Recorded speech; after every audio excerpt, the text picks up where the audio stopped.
All right, folks, let's do a short segment here. This is just some gossip, but this kind of corroborates Matt Taibbi's story when he told us about Elon Musk. He said Elon acts like a guy with multiple personality disorder. So if you remember, about a year ago, almost a year ago today, this was from April of 2023, Elon published some DMs between him and Matt Taibbi. Now, he quickly deleted those, but when you're Elon Musk, you can't truly scrub the internet of anything because people take screenshots. So Elon tweeted these out about a year ago. This was right as he and Taibbi had a falling out, which was just a few weeks after we interviewed Matt for the first time. It was very lucky that we got to interview him when we did, because when we interviewed him, he was still on good terms with Elon, and then they had a falling out just a few weeks later, and then we interviewed him again. It was right recently. before. Yeah. Right before, exactly. And I remember thinking, wow, it's a good thing we got that in. But here were the first exchanges between Taibbi and Elon Musk, which Elon leaked. So these have been out for about a year. So, Russell, do you want to full screen that and read that? Because it's a little too small for me. You blind fuck. So this is Matt. You're taking down all of my Twitter files threads because you're mad at me personally for not leaving the company where I was already employed. Really? Elon ? No, this shouldn't be happening. We'll fix tomorrow. Then he, in reference to Taibbi, says you were employed at Substack. Taibbi responds, my subscribers there employ me, and I have a great thing going there. I also have loyalty to the company, which did originally hire me. And if I moved to Twitter, it would have been a major optics issue for us both. But this isn't related to the threads being removed, so this is going to be fixed. So Musk just answered one word, yes. And then he once again emphasizes you are employed at Substack. And he responds, I was never a Substack employee. I was one of the first Substack Pro contributors, which is a guaranteed return system for the first year. You know, I'm a little insulted they haven't offered us that yet. Yeah, right. Yeah.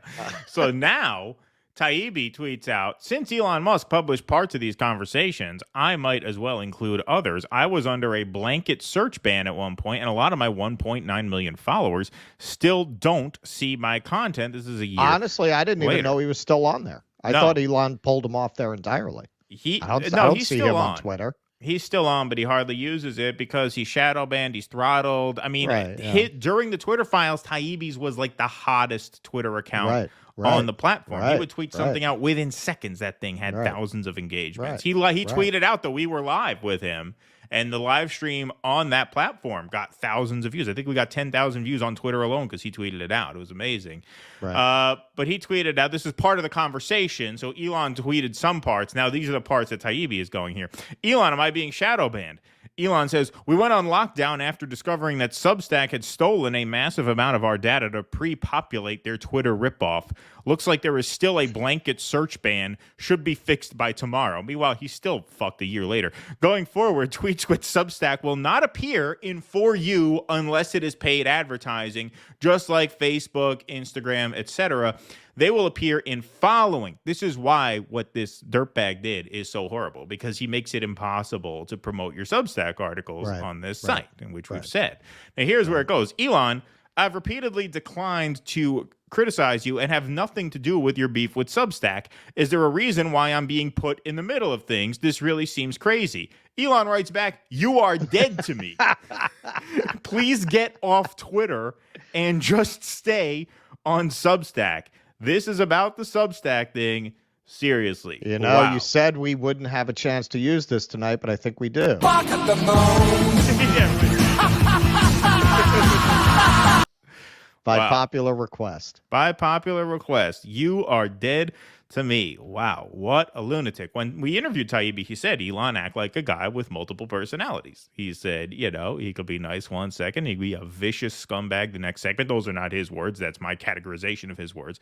But he did mention specifically multiple personality. He did say that. And so there you have it. You are dead to me. Wow. And there have been multiple articles which the Elon stands push back on. Maybe they're true, maybe they're not. Frankly, they sound pretty credible to me. The guy's fucking doing some party drugs, maybe, man. That could be part of it too. That would also explain very drastic and sudden shifts in mood. Do I think the articles that have come out about it are hit pieces? Yeah, those two things can be true at the same time. Right. It could be a hit piece, and he could be fucked up on blow, man. Both things can be true. He could be doing that Special K, and it could be a hit piece. Yeah. Yeah, no, for sure. For sure. And we delved into that case on the Jimmy Dore show a while back. But yeah, man, you are dead to me. Why don't you just get off of the platform? See, he couldn't disable his account. That would be too much. Everybody would get on his ass.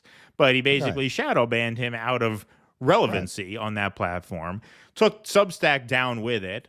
And now when you write a Substack article, you have to promote on Substack Notes because it just doesn't get anywhere. I mean, it goes nowhere on the X platform.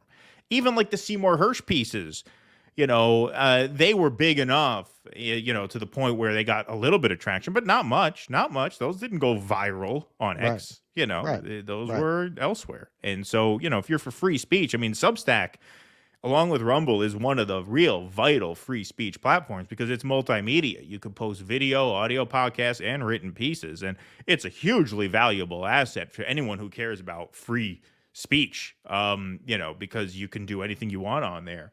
And you could say whatever you want. When I write articles on Substack, it's very often I write pieces that I'm not allowed to talk about here on YouTube, right? Like that's the point. And so it's huge. And obviously he cares less about that than the fact that they stole his design or whatever the fuck he was worried about, Yeah. Well, Musk, I've always described him, his management style as Queen of Hearts.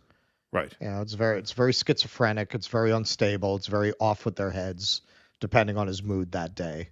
And hey, he's such a free speech advocate, not to step on the segment, but why isn't he saying a word about Julian Assange? Yeah. He's not saying a fucking word about it. You're such an advocate for freedom of speech. Where are you? Nowhere. Exactly. Today of all days, this week of all weeks, right? Please clap.